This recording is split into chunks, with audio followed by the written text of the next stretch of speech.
zaman ini Densus sudah dipergunakan untuk kepentingan politik.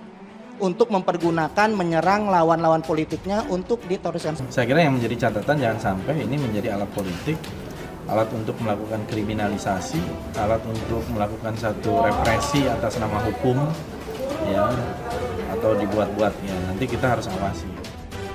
Densus alat politik Islamofobia, tak berani lawan KKB, garang lawan aktivis dan ulama Islam. Sementara Indonesia ini nggak melihat justru yang menjadi korban dari tahun ke tahun, dari zaman ke zaman selalu umat Islam. Boleh juga Densus 88 ini dilanjutkan keberadaannya, asal dengan catatan betul-betul menjalani fungsinya untuk memenangi teror tanpa pandang bulu.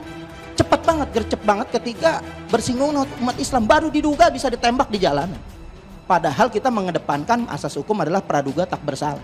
Tapi Densus ini punya kebijakan lain yang memang boleh dikatakan sudah ada menjadi industri untuk fabrikasi.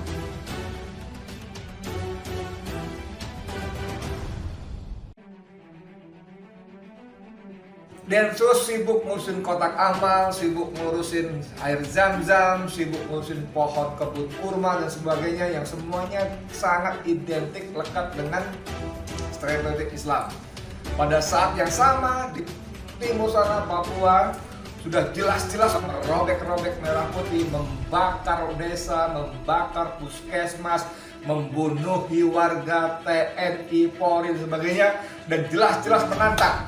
Sudah punya presiden sendiri dan sebagainya, jelas-jelas menantang, bahkan memberikan beberapa ultimatum bahwa penduduk harus segera menyingkir karena kita sudah menetapkan sebagai zona perang. Dan sampai hari ini Densus tidak bergerak sama sekali ke sana, sibuk ngurusin kotak amal dan sebagainya. Kan ini intinya tuh, pemerintah yang gagal menyodorkan konsep kemakmuran dan keadilan, dia akan ceramai kita dengan fundamentalisme dan stabilitas politik. Sodorkan isu baru soal radikalisme. Dan korbannya pasti adalah mereka yang dianggap senafas dengan Habib Rizik. Padahal sebetulnya faksi-faksi di dalam Islam itu kan beragam sekali. Dan pemerintah pukul rata aja untuk mengelabui opini publik sebetulnya. Bahwa ada kegiatan yang membahayakan negara. Yang membahayakan negara itu adalah utang. Yang membahayakan negara itu adalah deforestasi. Yang membahayakan negara itulah pelanggaran moral di dalam kabinet sendiri. Kan itu mestinya. Kami, mahasiswa Indonesia bersumpah bertanah air satu, tanah air tanpa penindasan. Densus 88 alat politik Islamofobia, demokrasi.id. Jika dihimpun data tentang penanganan terorisme di Indonesia, maka hampir seluruhnya prestasi Densus 88 ini berhubungan dengan umat Islam, baik organisasi, atribut, isu, aktivis maupun tokoh yang disasar. Terakhir, Munarman Sekretaris FPI Ustadz Farid Ogbah, Ketua Umum DPR RI, Dr. Ahmad Zain An-Najah, anggota Komisi Fatwa MUI, dan Dr. Anung Al-Hamad, dosen Universitas Ibnu Khaldun. Cara menggerebek Densus 88 dinilai tidak layak. Semestinya jika niat baik bukan karena sensasi, ketiganya dapat dipanggil oleh pihak kepolisian dengan panggilan hukum. Demikian juga dengan Munarman yang advokat terkenal.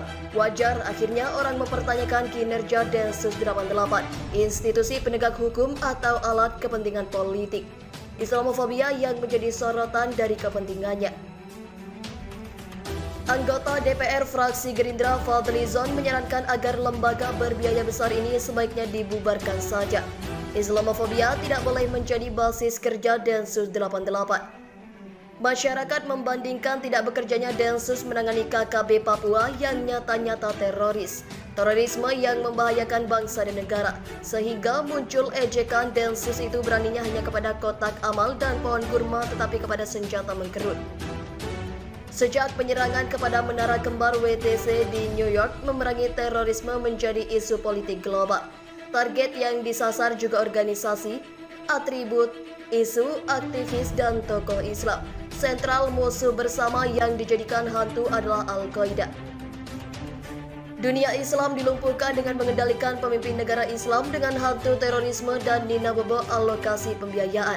Proposal penanganan aksi kelompok teroris di berbagai negara Islam bertebaran, bom-bom care bermunculan.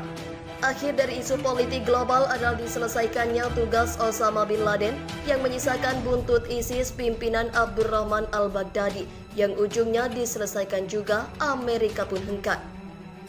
Disisakan aksi-aksi buatan di tingkat regional ataupun lokal. Ketika biaya besar berat pada aksi buatan dan jaringan, maka isu pengganti yang lebih murah disiapkan diantaranya radikalisme dan intoleransi. Isu politik yang menarik dan tetap berfondasi pada Islamofobia. Kembali pada penangkapan 3 pendakwah atau ulama baru-baru ini, di samping dipertanyakan cara penanganan hukum dan sensasi Densus 88. Juga profil yang bersangkutan yang mudah dibandingkan dengan definisi terorisme menurut Undang-Undang Nomor 5 Tahun 2018. Terorisme adalah perbuatan yang menggunakan kekerasan atau ancaman kekerasan yang menimbulkan rasa takut secara meluas yang dapat menimbulkan korban yang bersifat massal dan atau menimbulkan kerusakan atau kehancuran terhadap objek vital yang strategis, lingkungan hidup, fasilitas publik atau fasilitas internasional dengan motif ideologi, politik atau gangguan keamanan. Nah, bagi yang mungkin pernah mendengarkan dakwah, pandangan keagamaan serta perilaku akhlak para aktivis dan ulama seperti Munarman, Ustadz Farid Ogbah, Dr. Ahmad Zain An-Najah, dan Dr. Anung Al-Hamad adakah sedikit saja bersesuaian dengan definisi Undang-Undang Nomor 5 Tahun 2018 tersebut? Penegakan hukum atau motif politik di ruang Islamofobia, atau pengalihan isu oleh para koruptor dan predator bangsa dan negara. Para radikalis, teroris, dan penjahat oligarki penguasa negeri yang melindungi diri dengan menyerang hantu terorisme yang bersifat dibuatnya sendiri. Pimpinan MPR, kok Densus 88 anti teror tidak kedengaran melakukan penangkapan di Papua? Ketidakhadiran Densus 88 anti teror dalam menangkal aksi teror yang dilakukan kelompok kriminal bersenjata atau KKB di Papua mulai dipertanyakan. Padahal kelompok ini telah meresahkan negara lantaran tindakan teror mereka telah menimbulkan kerugian baik materi maupun imaterial. Pertanyaan itu muncul dari Wakil Ketua MPR RI Hidayat Nur Wahid menanggapi penangkapan 3 terduga teroris oleh Densus 88 anti teror. Hidayat mengingatkan bahwa sejak April lalu, KKB Papua sudah dinyatakan negara, dalam hal ini Menko Polhukam Mahfud MD, sebagai kelompok teroris. Bahkan mereka sudah menantang negara menurunkan bendera merah putih.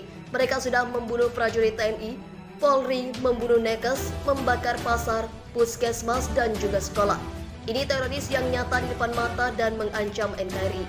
Kok tidak kedengaran Densus 88 yang melakukan penangkapan? Katanya kepada wartawan. Dengan ditangkapnya 3 ulama dan tidak adanya gaung untuk penangkapan KKB di Papua, Hidayat khawatir hal ini akan menimbulkan pertanyaan besar di tengah masyarakat. Salah satunya tentang penanganan Densus 88 anti teror yang selalu menyasar kelompok beragama. Ketidakadilan begini memunculkan tanda tanya besar. Kenapa yang kemudian disasar pihak yang beragama Islam? Tutupnya. Terima kasih telah mengunjungi channel ini. Kami hanya sebatas menginformasikan. Andalah yang memutuskan. Kami, mahasiswa Indonesia bersumpah bertanah air satu, tanah air tanpa penindasan.